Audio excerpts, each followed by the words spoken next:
Your Humanities Half Hour is brought to you by the Northern Marianas Humanities Council.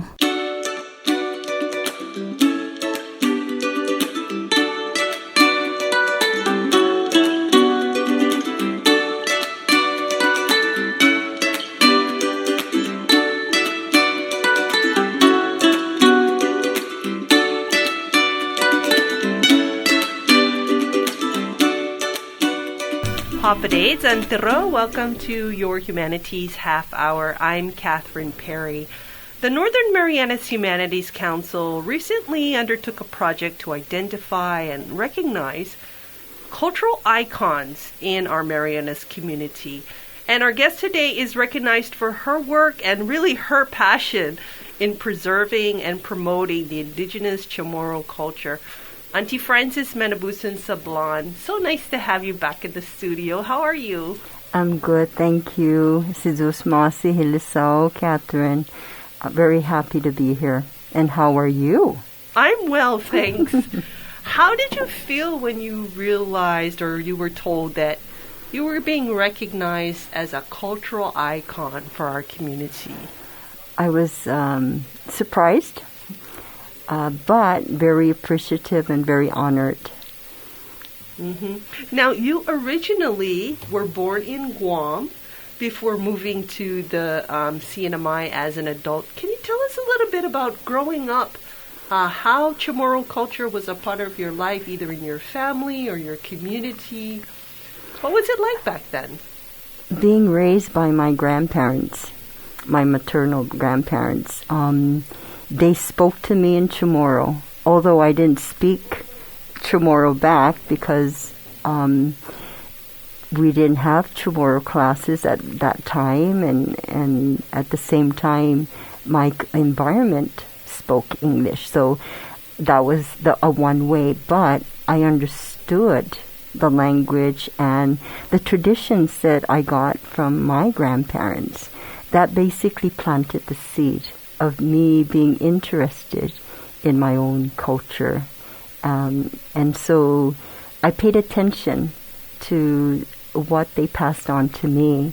And I had an opportunity when I studied to be a classroom teacher with Teacher Corps to go out and interview elders in the South Side. So that gave me an opportunity to, basically interview the elders, write articles with students on them, and so that kind of reinforced that interest. And so when I came to Saipan back in 78, I was given that opportunity to teach Northern Marianas history, which basically reinforced again that interest and that passion. And it was through that other doors opened up to me in terms of practicing my culture. What was it about what you learned from your grandparents and interviewing these elders that interested you and made you grow such a passion for your culture and sharing it, not only learning it yourself, but sharing it with others? What is it that touches your heart about it? I think it's basically respect. My elders taught me respect, and I, in turn, practice it, and that was something that I valued as a student studying to be a classroom teacher, was to teach that value of respecting. And so I really honed in on the maningi, the kissing of the hand, and that custom, and also learning about how our elders made crafts and implements that was needed back then to survive, because they didn't have any stores to go to, nor did they have the money to purchase the items that were contemporary. So they relied on their skill of making the kutsaron, for instance. What is kutsaron? The ladle. Okay. And then also how to weave certain baskets, and I remember the teo, which is the basket that the fishermen would make, which is not common, nowadays. But that was, something that I treasured. I kind of learned different things that were being lost already. And so that kind of turned on this light bulb in me when I was a classroom teacher that I need to try to revive those things so that they are really not lost. One of your first jobs in this long, I wouldn't say it was a career, just a career, but it's really like your lifelong work promoting and protecting the culture was as you said, a teacher. What was it like back in those days compared to what you see today as far as, for example, the knowledge of the kids in speaking Chamorro in the classroom or knowing their culture? What difference did you see back then versus today? Well, back then, I valued the learning not just in the classroom, in the four walls, and that's why Antigo Club was born. There was a need in the community to have dancers. For instance, Rhoda was where all of this started, and so there was that need. We fulfilled that need, and so when I saw students that were interested in reinforcing what they learned, and then learning new stuff, about their culture that they couldn't really learn in the classroom, that was what interests me, and so I became an advisor to that organization, and it kept on, and so it's really fulfilling the needs that the community had in terms of having performers entertain them. But then my focus was to try to authenticate what we lost.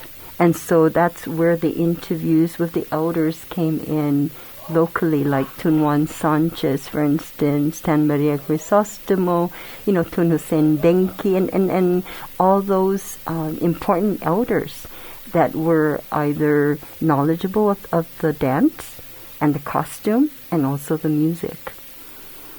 It's almost like taking what was inside the classroom and applying it to life outside the classroom, so it could be more fun for the kids and more meaningful. Mm-hmm. I'm not sure how many people are aware that you're also a bit of a researcher and a writer. Can you tell us a little bit about that? A lot of the things that happen to me are like serendipity.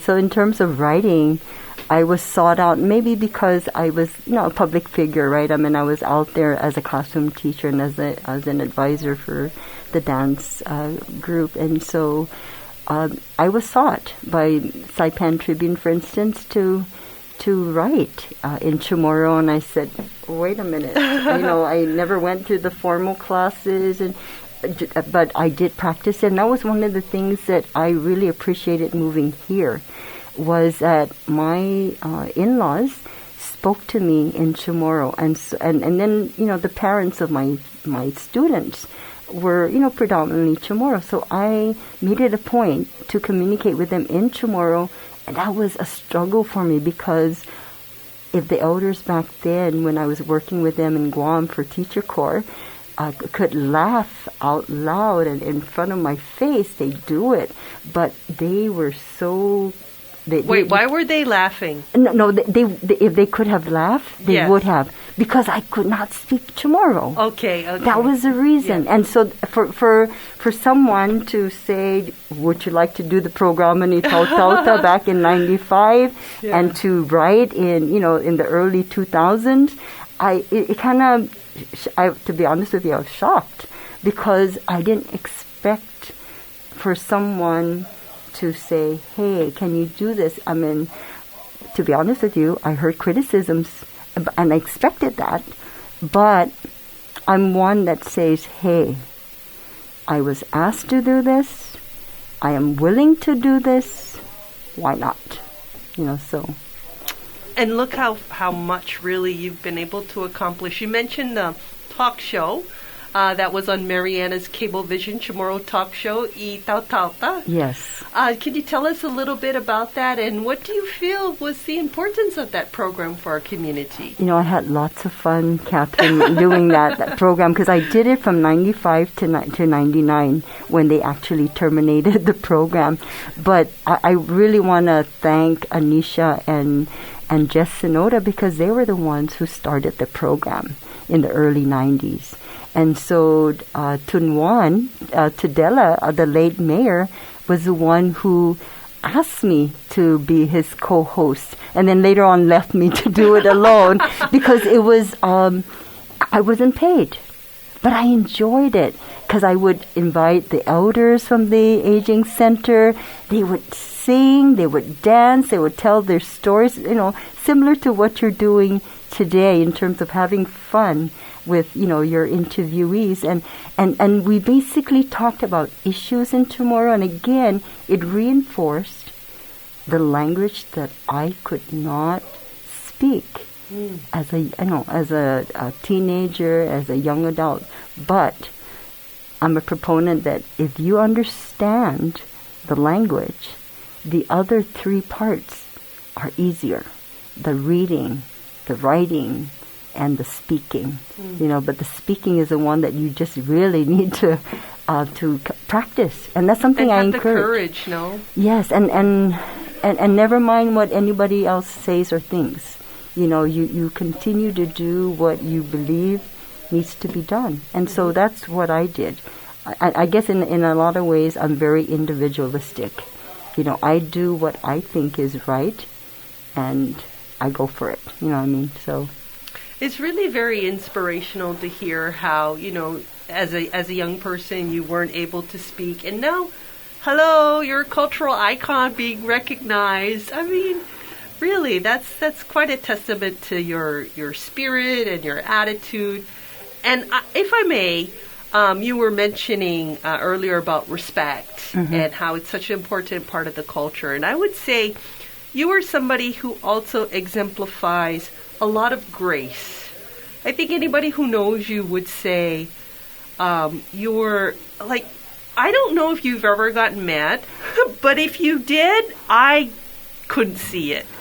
And you're so really just full of grace, especially towards other people. Do you feel that's part of your upbringing, part of your culture, or part of just your personality?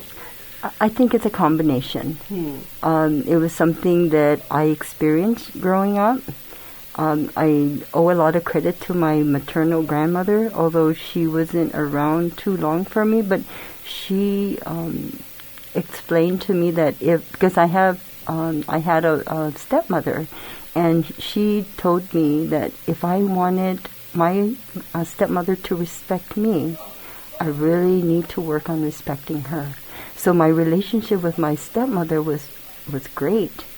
Even though I lost my father, earlier than her, and my mother prior to that, she was there for me, and she would make me sinigang, bagoong person, because my father is Filipino. Okay. And she was Filipino, and so that was one dish that she made for me with a lot of love. And so I appreciated that. But it wouldn't have been that way if I had treated her differently, and just kind of was discriminatory and all of the negative stuff.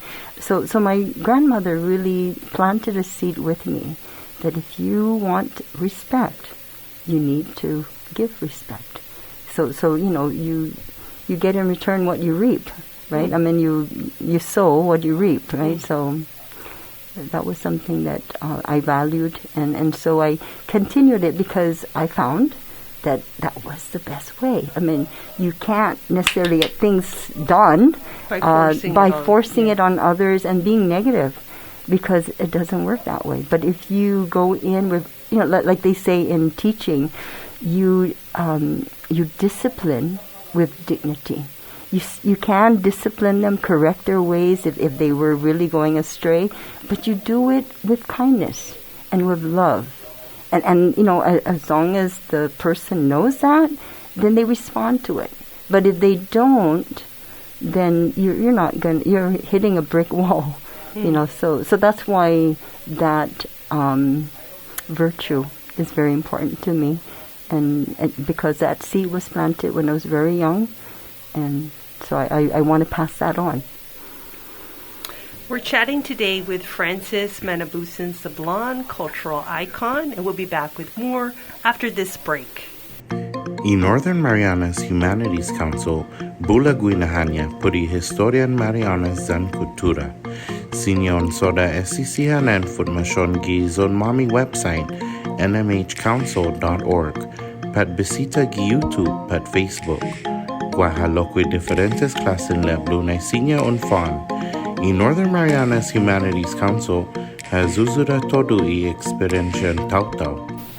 Welcome back to your Humanities Half Hour. Our guest today is Francis Manabusan Sablan. She's recognized by the Northern Marianas Humanities Council as a cultural icon in our community.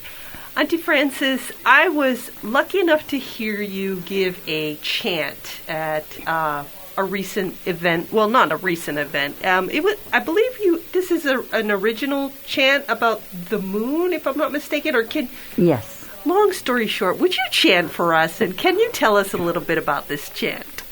Yes. The chant is called The Legend of Mu, Ilehenden Mu. And who Mu is the goddess, the moon goddess. And it's, if you Google Mu, M-U, you would find the theory of the lost continent of Mu in the Pacific, much like the lost continent of Atlantis in the Atlantic Ocean. And she is related to the Chamorro culture because her shape, her symbol is a half moon.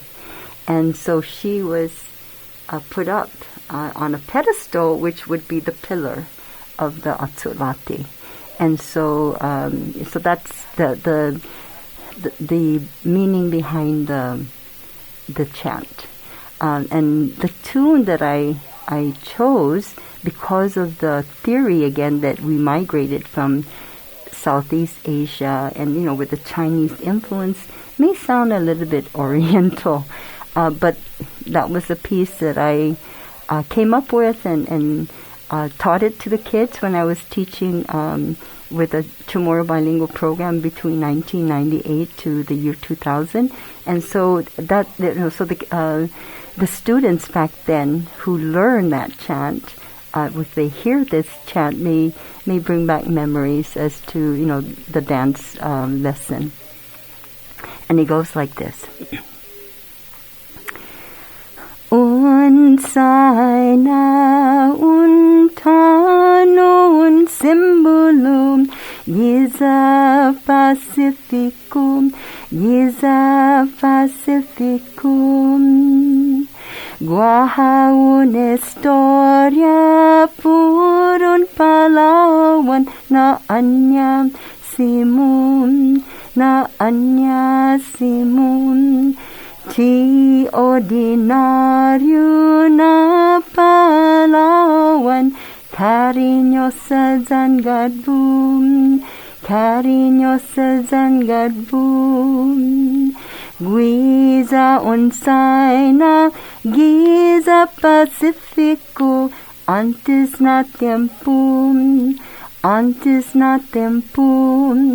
I simbolo niya la mitay pilanta ti interum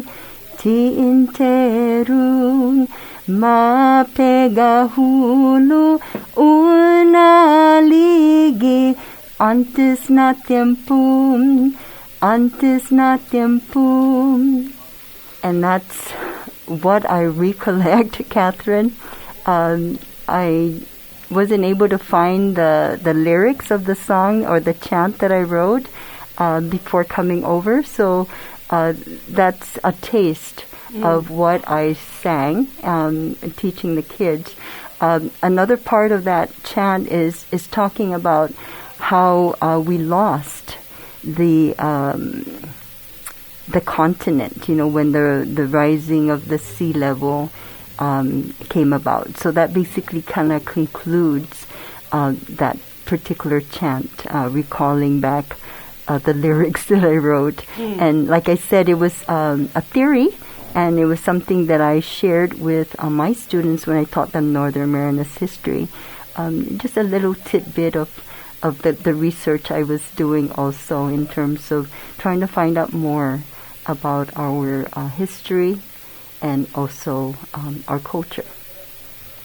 You were mentioning that one of your passions, or maybe the more recent focus of your passion, is to really revive, to find and discover these ancient songs or chants or ways of doing things, and really bring back as much as of the authentic Chamorro culture as possible.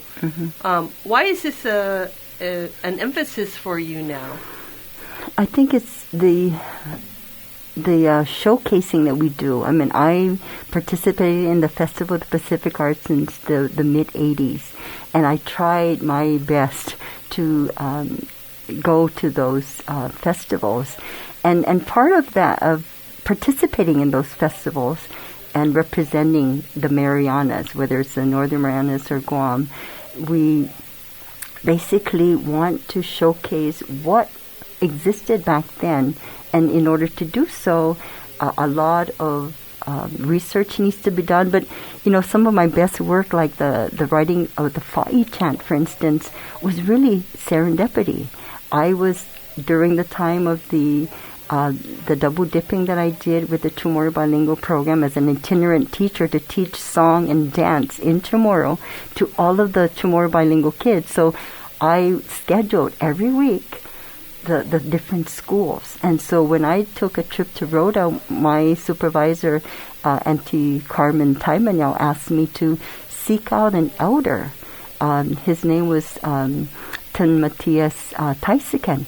And so he, by interviewing him, and he really was on the Chamarita topic. And, so he was trying to recall the songs that he would sing. And so one of the songs was really more of a Dibina riddle that he remembered. It was Hapaguala, Hapaugupu, Hapamaumo, Namatutu. And when I first heard it, I was like, oh my God. And so it was through that experience. I mean, I didn't intend to interview him about Fa'i and that particular riddle. And I asked him, what does that mean?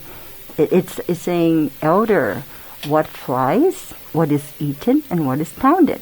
That was basically the translation of what he said. But it was a passage, and I was trying to think. And I interviewed him about rice, how it was. Did we grow it here? He said yes. We even have a technique down in Rhoda that was different from how our elders here. And so I started interviewing him about the process. And so I went back to my hotel, Sunset Villa at that time, and I cranked out the chant. It was a long chant, or a long, poem, but then Auntie Ling Marciano, the late Dolores Marciano, was the one who helped me condense it and come up with a dance for it. So that is the dance and song and chant that we've been using throughout the different Festival of the Pacific Arts.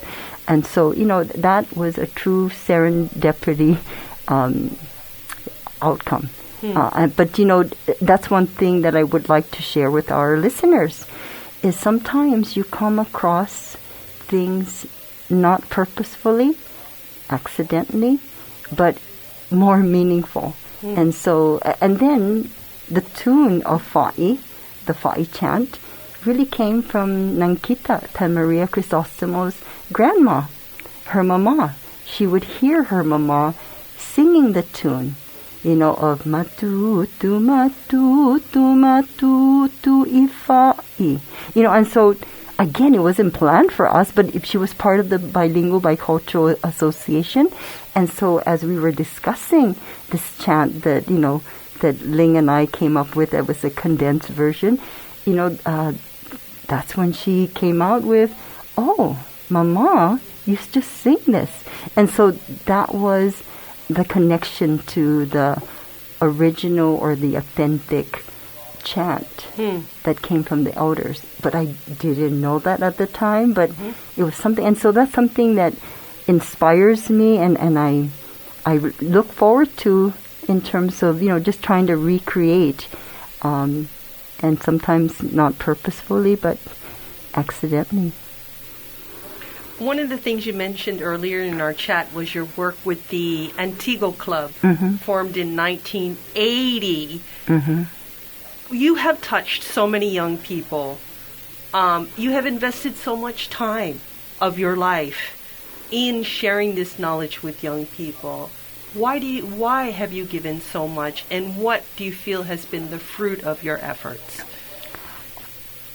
Like I said, I think I'm more of a needs person. You know, if someone needs my assistance, my help, I respond. And it was when students would show that this is something they really are interested in. And then with my kids, they helped out too, because when they became interested, that even fueled the fire more.